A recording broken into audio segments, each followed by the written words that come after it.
Cosmic by Frank Cottrell Boyce. Launch -38. Launch -48.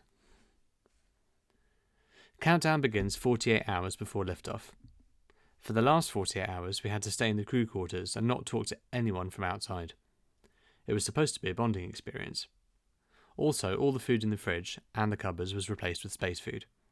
Little packs with straws sticking out of them, a bit like a Capri Sun, but with meat and veg instead of orange juice. We were supposed to eat space food from now on so that we'd get used to it. The packs had some worrying names, for instance, saliva chicken and pork that makes you eat your own hand. Samson too said it was probably a problem with the translation. Maybe saliva chicken means mouth-watering chicken, he said, and perhaps pork that makes you eat your own and perhaps pork that makes you eat your own hand is just finger-licking good. Maybe, said Florida, but I think I'll stick to ice cream. Me too, said everyone else. So we just sat there sucking on space ice cream, 2 flavours, raspberry like a breeze on a lake, or banana divided, and practising the colour-coded button pressing on the computers. During the night there was a clanging sound, like the lid had fallen off the sky or something. Everyone ran into the living room. When I got there, they were all huddled together. I was going to get into the huddle too, and Samson said, "What is it?" And I realised they were all waiting for me to sort it out. Hassan said, "Is it bears?" "Bears? Why would it be bears? Wait here and I'll go and look."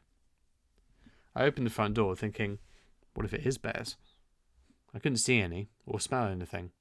I could hear a noise though, a slow, monotonous rumble. But I couldn't see anything except the Possibility Building. Then I realised the building had changed shape. I stood and watched for a while before understanding what was going on. They were moving the rocket. Very, very slowly it was trundling out on its tracks, out in the desert, about 3 miles away. It was moving along the rails to the launch site. You could barely see anything happening, but if you looked away and looked back, you could see a bit more of the rocket had shouldered out of the building. It was like watching the minute hand on a clock.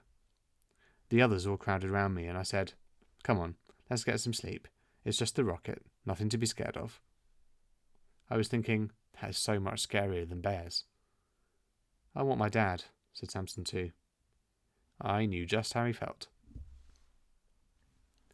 Next morning there was a pile of presents waiting for us on the dining table. Some rubbery pencil casey type things called personal in-flight packs, and 5 of the latest Draxcon games consoles. They're called wrist stations. We'd had a visit from Space Santa.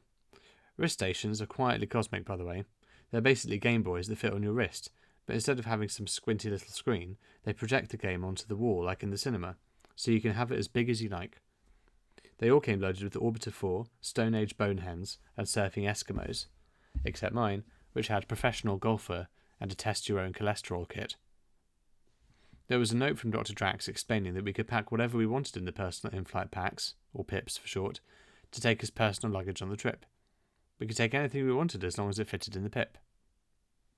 2 minutes later, there was a wrist station territorial dispute. Hassan and Max were playing Orbiter 4 together on one wall, and Samson 2 was using another whole wall to play Stone Age Boneheads. So there was nowhere for Florida to play. I started by suggesting that Florida and Samson 2 play Boneheads together, using the 2-player option, but that suggestion led to immediate off-screen violence. In the end, I told Samson 2 to stand nearer the wall to make the projection smaller. He said no. Everyone stared at me. It was a test of dadness. What was I supposed to do? Beg him? Threaten him? Shove him? If I couldn't control them here in the living room, what would it be like in orbit? I moved the couch into the centre of the room. I checked that it was lined up with the middle of the wall. Then, without even looking at him, I said, "Samson 2, sit down here." And that's all I said. I did try to make it sound like I expected immediate obedience. Then I held my breath. Samson 2 didn't look away from the wall, and he didn't say anything, but he did move forward and around the couch. Then he sat down and carried on playing. His game had shrunk to half size now, and there was loads of room for Florida to play. I said, "Now move right to that end, Samson, and Florida, you sit at this end," which they both did. Hassan and Max weren't even looking at me now. I'd passed the test. But what if Samson 2 had just carried on saying no? I decided then and there to pack Talk to Your Teen in my PIP. It was really too big. I had to squeeze it in bit by bit, and as I was nudging the rubber sides over the book's spine, I noticed all the dad things on it. The 2 overlapping tea stains like a figure 8, the phone number written in biro, the petrol receipts. It was my dad's book. My dad. I wished he'd turn up now, like he did when I got into that Porsche. I wished he'd turn up and shout, "Stop!"